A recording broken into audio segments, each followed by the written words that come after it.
কর্তৃপক্ষের কাছে যায়নি, বাকিদের দ্বারস্থ তারা হয়নি। প্রতিশ্রুতি দিয়ে মালিকদেরকে নির্দেশ দিয়েও সরকার তাদের কাছ থেকে পাওনা আদায় করতে পারেনি। দীর্ঘদিন ধরে তারা সব ভবনের সামনে না খেয়ে অনাহারে তারা ভুকা মিছিল করেছে, মশাল মিছিল করেছে। আর আজকে মরিয়া হয়ে যখন তারা আজকে প্রধান উপদেষ্টার বরাবরে স্মারকলিপি দেওয়ার জন্য তাদের দুঃখ কষ্টের কথা এই রাষ্ট্রের প্রধানের কাছে জানার জন্য যখন তারা শান্তিপূর্ণভাবে পূর্ব ঘোষিত কর্মসূচি অনুযায়ী যাচ্ছিল, তখন প্রেস ক্লাব থেকে রওনা দেওয়ার মুখে এই সরকারের পুলিশ বাহিনী আজকে নির্মমভাবে বর্বরভাবে তাদের উপর হামলা চালায় এবং আমাদের শ্রমিক নেতা, কমিউনিস্ট পার্টির নেতা, কমিউনিস্ট পার্টির কেন্দ্রীয় সম্পাদক কাজী রুহুল আমিন সহ আরো অনেক আমাদের শ্রমিক ভাই বোনেরা, কমিউনিস্ট পার্টির সদস্যরা আহত হয়। এমনটি হওয়ার কথা ছিল না। মাত্র 1 বছর আগে এই ফ্যাসিস্ট আওয়ামী লীগ সরকারের এই পেটোয়া পুলিশ বাহিনীর বিরুদ্ধে জনগণ রুখে দাঁড়িয়েছিল। আর আজকে সেই পেটোয়া পুলিশ বাহিনী নিজের দল চেঞ্জ করে আজকে ইউনূসের পেটোয়া বাহিনীতে পরিণত হয়েছে। তাই আজকে আমরা কারো কাছে দাবি জানাই না, আমরা দাবি জানাই জনগণের কাছে, এই রাষ্ট্রের কাছে, রাষ্ট্রপ্রধানের কাছে। দাবি দিয়ে কোনো লাভ নেই।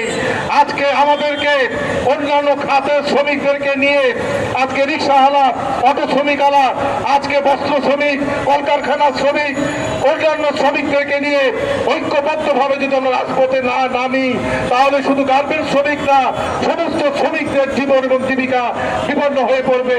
রিক্সা শ্রমিক পড়বে, ঠেলাগাড়ি শ্রমিক পড়বে, পরিবহন শ্রমিক পড়বে। আজকে কোনো শ্রমিক শ্রেণী, মেহনতি মানুষ বাঁচতে পারবে না।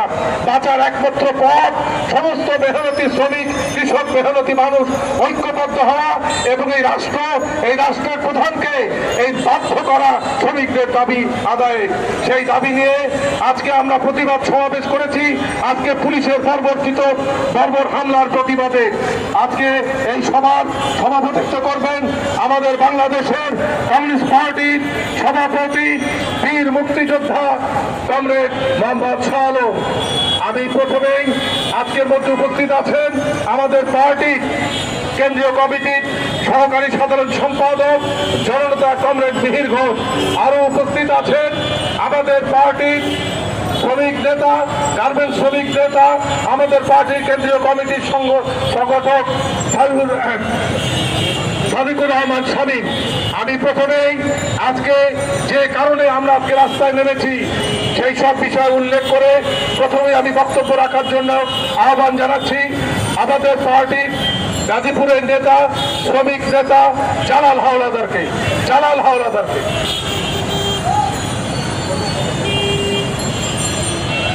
আজকের এই সাংঘাতিক সমাবেশ বাংলাদেশের কমিউনিস্ট পার্টি সিপিপির উদ্যোগে আজকে এই দুটি কারখানা ইস্টার্ন কাপ ও ইয়াংস দীর্ঘ 8 মাস আন্দোলন করার ভেতর দিয়ে একটি দ্বিপক্ষীয় চুক্তি হয়।